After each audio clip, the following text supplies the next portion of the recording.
Shalom.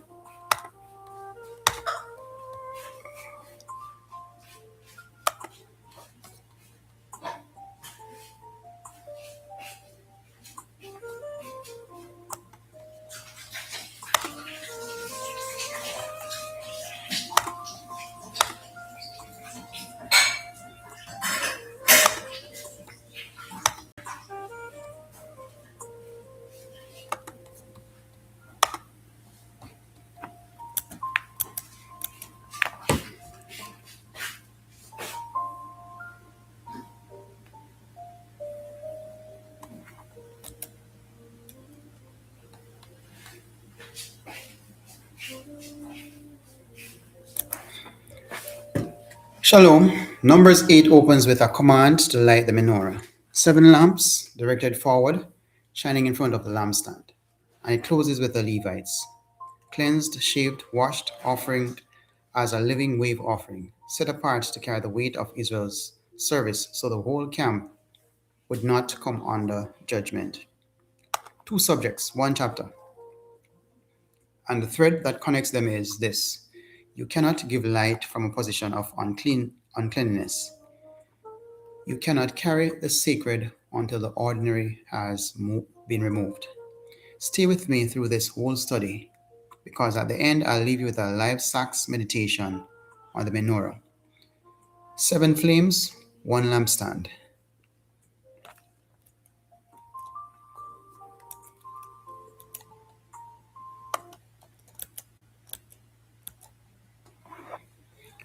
Welcome to AsahxMusic Torah Studio, where we worship with sax and walk in Torah. We are now 8 chapters into Bamidbar. 8 chapters of building, counting, assigning, purifying, and consecrating. Numbers 8 continues that movement, but brings into the holy place itself, past the altar, inside the tabernacle where the golden lampstand stands. And then it steps back outside to deal with the men who will serve in that place for the rest of their lives.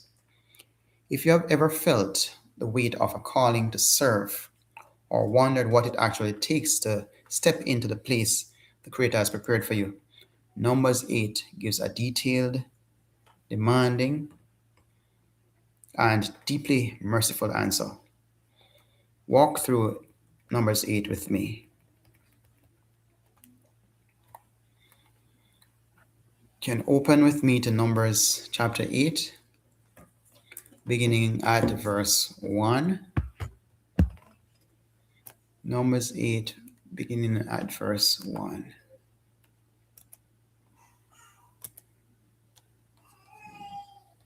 It says, "And the Creator spoke to Moshe, saying, Speak to Aaron and say to him, when you ascend to trim the lamps, let the 7 lamps give light in front of the lampstand." And Aaron did so. He set up the lamps to face toward the front of the lampstand as the Creator commanded Moshe. And this is the work of the lampstand, beaten work of gold. From its base to its blossoms, it is beaten work, according to the pattern which the Creator had shown Moshe. So he made the lampstand. Light must be directed. The Creator spoke to Moshe, "Speak to Aaron and tell him, when you set up the 7 lampstands, they are to light the area in front of the lampstand." It's a simple commandment, but it's with enormous weight. The 7 lamps of the golden menorah are to be set facing forward toward the front of the lampstand, not scattered, not pointing in different directions. Direct, intentional, forward-facing light. Verse 3, and did, verse 3,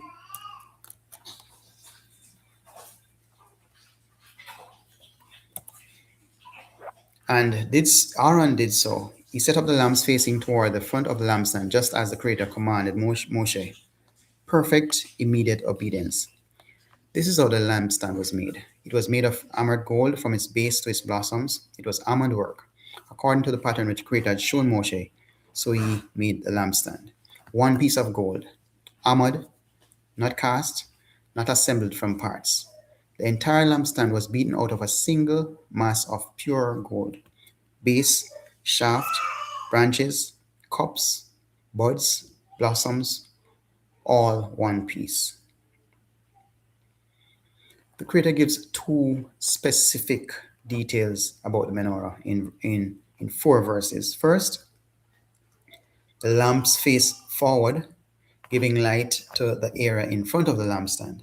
The light is not ambient and diffuse, it is directed. Second, the lampstand is made from a single piece of hammered gold, one mass, beaten into shape, no seams, no assembly points, no weak joints. Imagine a goldsmith giving a solid mass of pure gold and told, from this one piece, form the base, the central shaft, 6 branches, 22 cups shaped like almond blossoms, 11 buds, nine full flowers, and when you are done, it must be all one piece.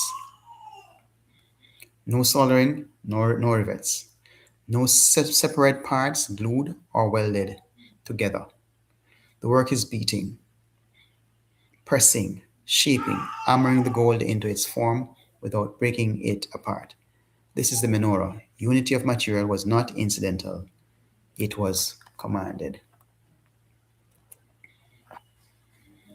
Two things the menorah teaches every person in ministry. First, your light must be directed, not scattered in every direction, trying to illuminate everything at once, but facing forward with intentional focus.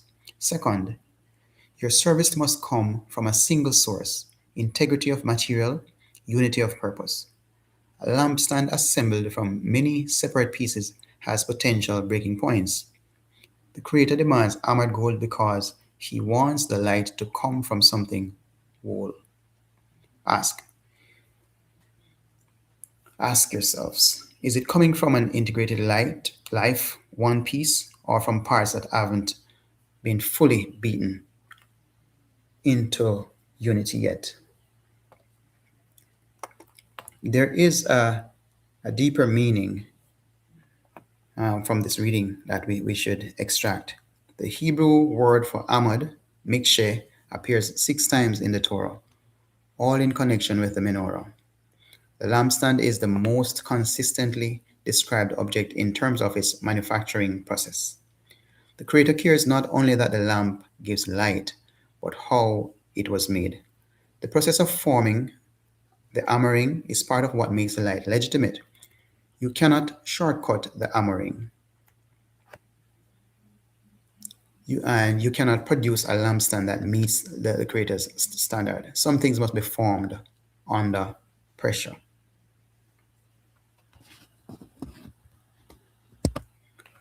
The golden menorah was hammered from one piece of gold, no seams, no assembly points, no weak joints. The Creator wanted the light to come from something whole. Numbers 8 asks, Is your service coming from an integrated life, one piece, or from parts that haven't been beaten into unity yet?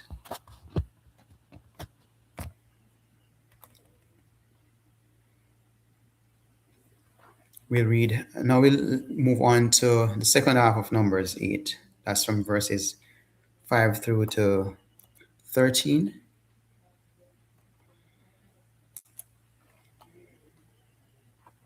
The Creator tells Moshe, take the Levites among the children of Israel and cleanse them. Then the specific purification process in verse 7. And thus you shall do to them to cleanse them. Sprinkle water of purification on them, and let them shave all their body, and let them wash their clothes, and so make themselves clean. 3 elements: water of purification sprinkled on them, all the hair of the body, every part shaved, garments washed. Then, verse 8, they bring 2 bulls, one for a burnt offering with its grain offering, one as a sin offering. Then, verse 9, bring the Levites before the tent of meeting and assemble the whole congregation. You shall present the Levites before the Creator, that's verse 10, and the children of Israel shall lay their hands on the Levites. The entire congregation lays hands on the Levites, and then Aaron, in verse 11, offers the Levites before the Creator as a wave offering from the children of Israel. Verse 12. The Levites then lay their hands on the heads of the two bulls, and Moshe offers the sin offering and burnt offering to make atonement for the Levites. And you shall stand the Levites before Aaron and his sons, and then offer them like a wave offering to the Creator. Purification must precede service. The purification of the Levites involved three external cleansings: water, shaving, and washing, followed by two animal offerings, a sin offering and a burnt offering. Then a remarkable communal act. The entire congregation of Israel lays their hands on the Levites before Aaron presents them to the Creator as a wave offering. The purification is not private, it is witnessed, endorsed, and completed by the whole community. The shaving of all the body is the most striking detail. Not just the head, the entire body. Yes, this is a more complete physical removal than even the Nazarites' vow in reverse. The Nazarite let hair grow as a sign of consecration. The Levites shave all of it as a sign of consecration. In both cases, the external sign is total. For the Nazarite, the sign is accumulation, growing what the culture would cut. For the Levites, the sign is removal, cutting what the culture would keep. Holiness can look like addition or subtraction depending on what the Creator calls for.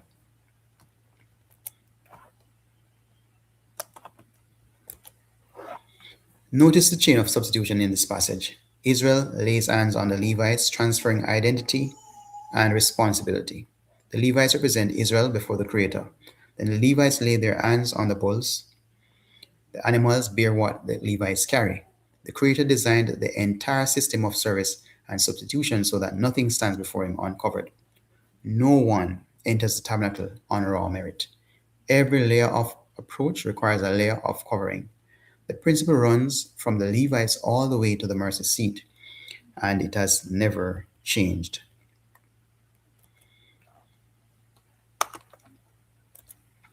Verse 19.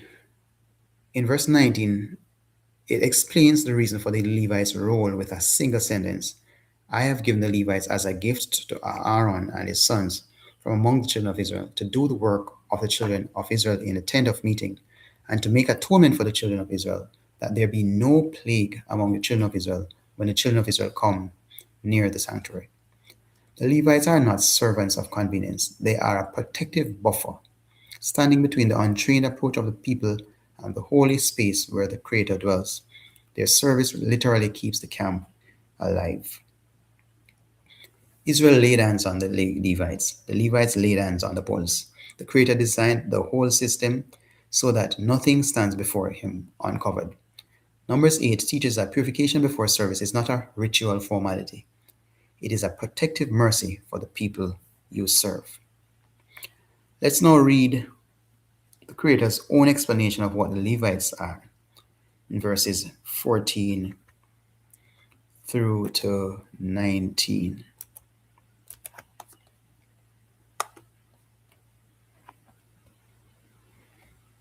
Thus you shall separate the Levites from among the children of Israel, and Levites shall be mine. Then after the Levites shall go in to do service in the tent of appointment, when you have cleansed them and waved them as a wave offering.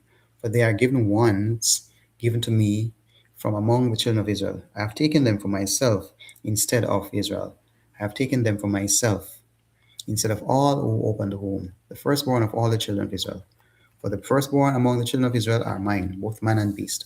On the day that I struck all the firstborn in the land of Mizraim, I set them apart unto myself. And I have taken the Levites instead of all the firstborn of the children of Israel. And I have given the Levites as a gift to Aaron and his sons from among the children of Israel, to do the service of the children of Israel in the tent of appointment, and to make atonement for the children of Israel, that there be no plague among the children of Israel, when the children of Israel come near their set apart place. So the Levites stand in place of every firstborn son in Israel. When the Creator passed over Egypt and struck the firstborn, He claimed every Israelite firstborn as His own. The Levites are the substitution, one tribe in place of all the firstborn sons of all 12 tribes.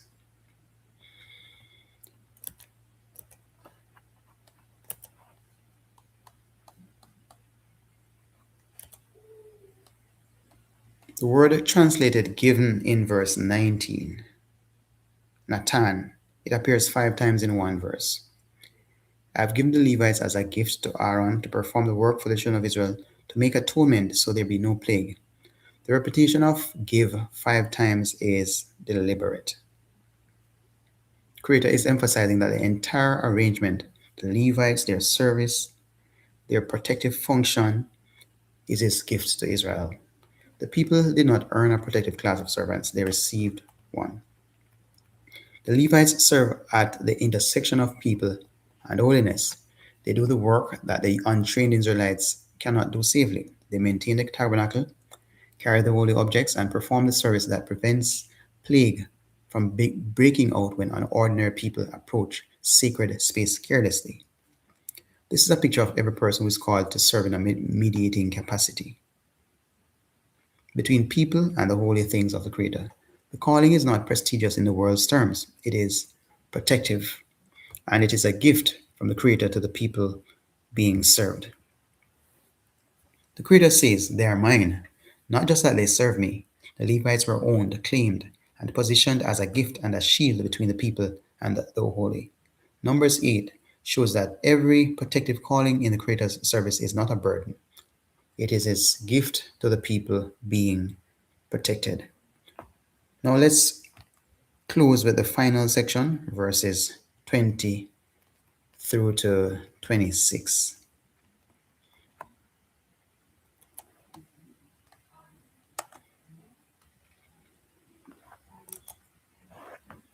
Verse 20, thus Moshe and Aaron and all the congregation of the children of Israel did to the Levites, according to all the Creator commanded Moshe concerning the Levites. So the children of Israel did to them. Total obedience, everything commanded was done. This is what applies to the Levites. From 25 years old and upward, they shall enter to perform service in the work of the tent of meeting.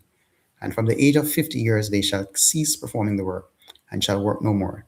They may minister with their brethren in the tent of meeting to keep the charge, but they shall do no work. 25, you begin. 50, you step back from the physical carrying load, but you do not leave. You remain, you minister, you keep the charge. You simply do not carry the heavy loads of active service anymore. Every season of service has a shape.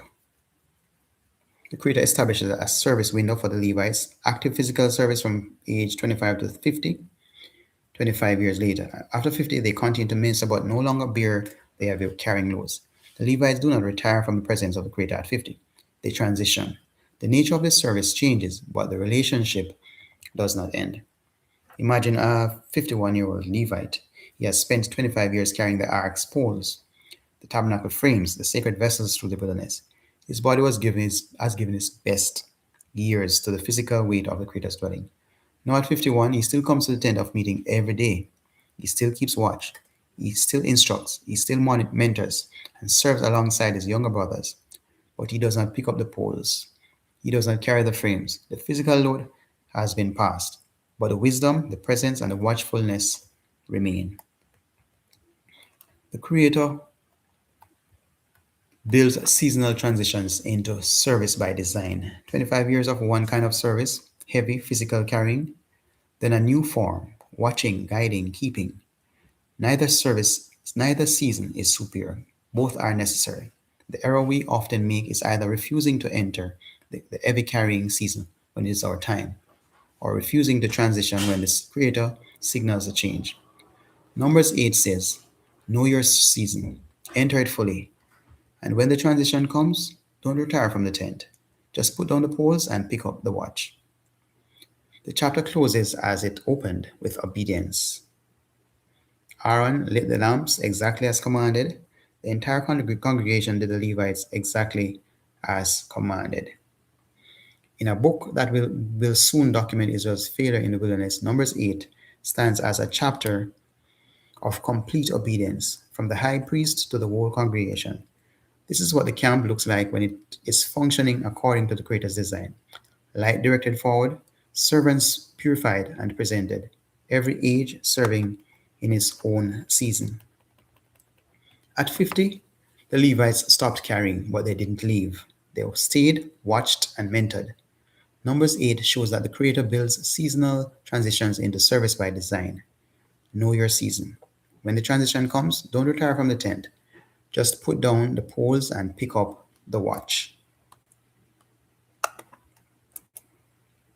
Numbers 8 is a chapter about two things that are secretly one. The menorah, armored from a single piece of gold, lamps directed forward, and the Levites, shaved, washed, offered as a living wave, set apart to serve in every season of their adult life. The connection is this: the menorah gives directed light from a position of wholeness. The Levites give directed service from a position of cleanliness. Both are possible only after the armoring, the shaving, the water, the offering. Both are costly. Both are intentional. Both are the Creator's design. This week, ask yourself, is my service directed and forward facing or scattered? Am I serving from a position of having gone through the purification? Or am I trying to light lamps I haven't trimmed yet? And do I know what season of service I am in? The heavy carrying season or the watching and mentoring season? Thank you for walking through Numbers 8 with me. Like it, share it, and subscribe so you don't miss a single chapter of Bamidbar. And now, a live sax meditation on the menorah. 7 flames, 1 lampstand, hammered from 1 piece of gold. Let the sound carry directed, intentional light into every corner of your life. Shalom.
Mm-hmm.